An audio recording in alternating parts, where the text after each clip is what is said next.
Benarkah LM justru mencurigai jika Revelino adalah suruhan seseorang? Dan seperti apa pula kesiapan LM untuk melakukan tes DNA?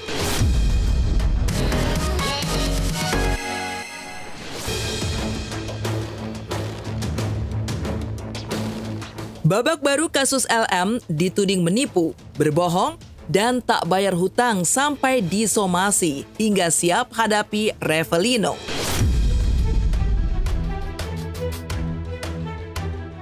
Dari heboh sidang Fadel Bajideh yang akhirnya mempertemukan semua pihak yang berseteru hingga tangis Nikita Mirzani.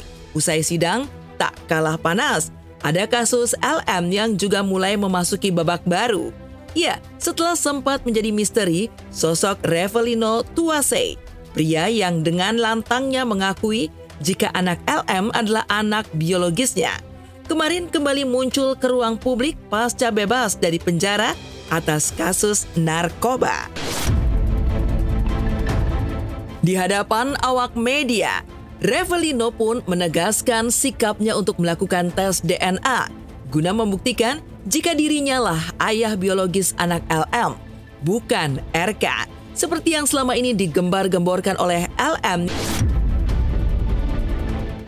Tidak hanya sekedar bicara, Revelino juga memiliki bukti-bukti kuat terkait hubungan darahnya dengan anak LM, serta siap mengganti nama putrinya itu setelah semua kebenaran terbukti. Lantas seperti apa kronologis awal pertemuan Revelino dengan LM? Adakah hubungan Revelino dengan RK?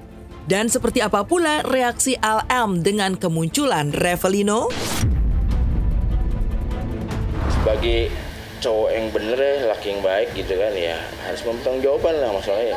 Ya gentle gitu ya, gue bertanggung jawab ya, yaudah yuk, dateng lah, gue minta izin ke nyokapnya juga pengen nikahin Lica gitu. Sampailah lahiran, Cea lahir di bulan Januari itu. Waktu lahir kan ada nih tanggalnya dia. Jangan deket-deket juga. Kita lihat saja nanti ini anak siapa. Yang jelas Revelino hadir di sini siap untuk melakukan DNA untuk memastikan atau membuktikan kepada publik itu anak siapa.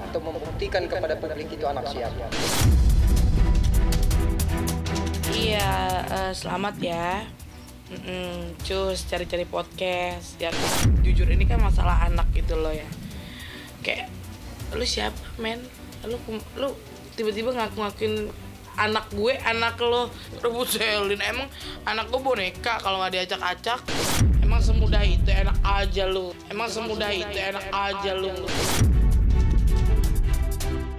Sebenarnya konflik gue ini kan sama Pak RK ya, kenapa jadi ke Revelino ya?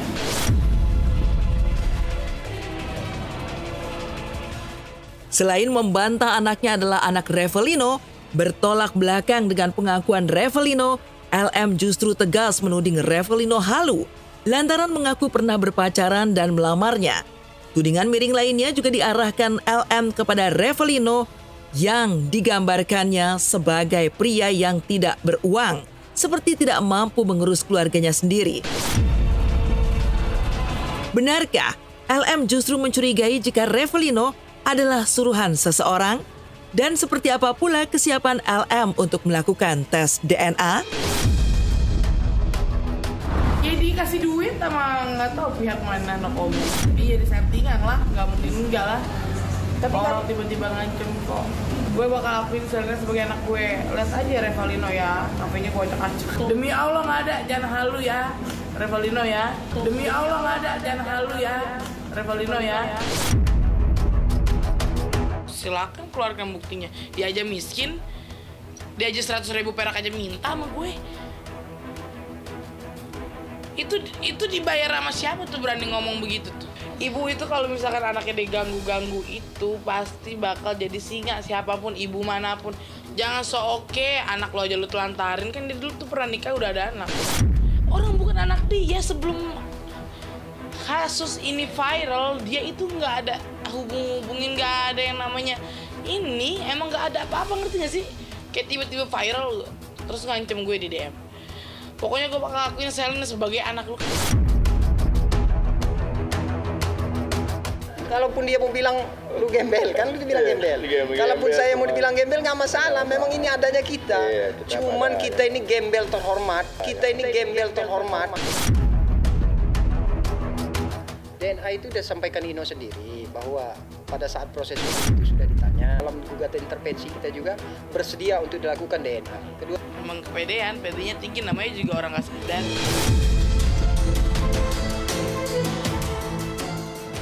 Musuh baru LM tidak hanya hadir lewat sosok Revalino, tetapi juga lewat sosok wanita yang mengaku merupakan mantan sahabat dan rekan bisnisnya. Ya, mantan sahabat itu menuding LM telah menipunya lewat jualan online, lantaran tidak pernah mengirimkan piyama yang telah dipesan dan dibayarnya. Tidak hanya itu, sebagai brand ambassador, LM juga dianggap tidak pernah memenuhi kewajibannya, termasuk mengembalikan uang 10 juta yang telah dipinjamnya. Lalu, benarkah korban siap melaporkan LM ke polisi lantaran tidak menggubris 2 somasi yang telah dilayangkannya? Bagaimana reaksi LM dengan semua tudingan miring yang diarahkan kepadanya?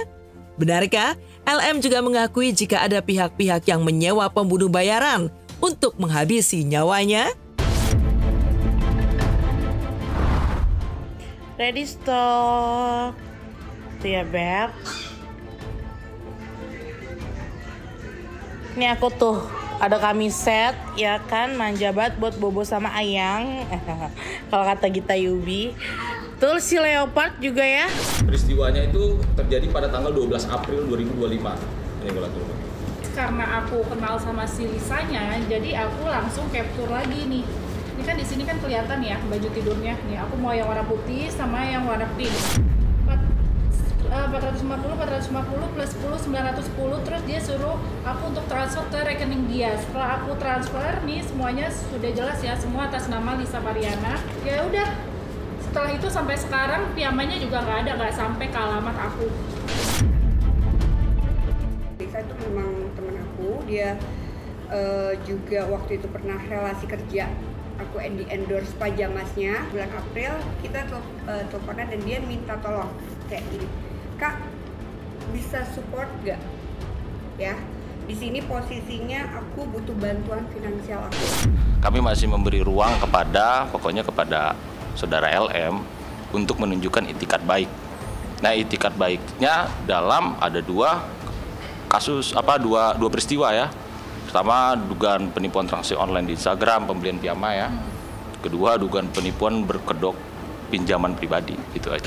Makanya pas pada saat aku udah membantu dia, perkara aku ngutangin dia gitu kan, yang utang 10 juta itu, terus juga aku membantu BN. Nah kebetulan aku lihat kan namanya kita follow-followan tuh ya, aku lihat dia up story, ternyata dia jualan ini ya pajamas ya kan, kebetulan aku bantu juga gitu.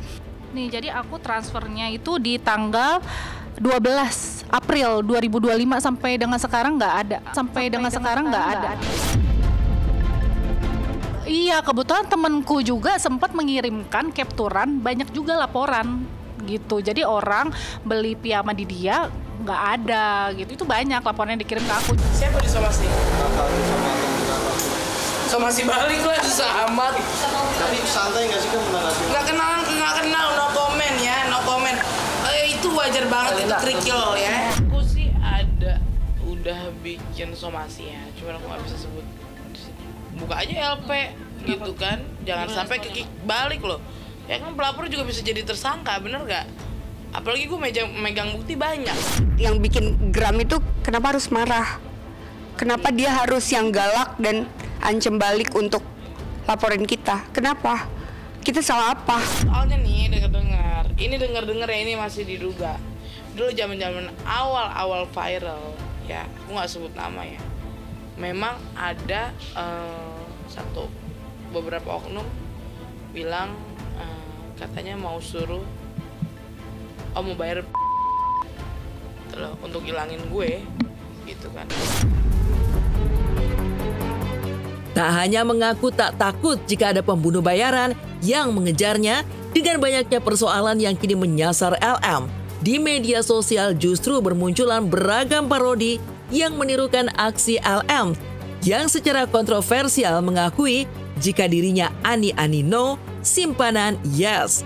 Tapi alih-alih terusik dan merasa dihina, LM justru merasa bangga dan happy. Benarkah LM juga merasa terhibur dengan keberadaan parodi itu? Ani-ani no, simpanan yes. 뭐? 뭐라고? 아니 아니에요. 심판은 그래요.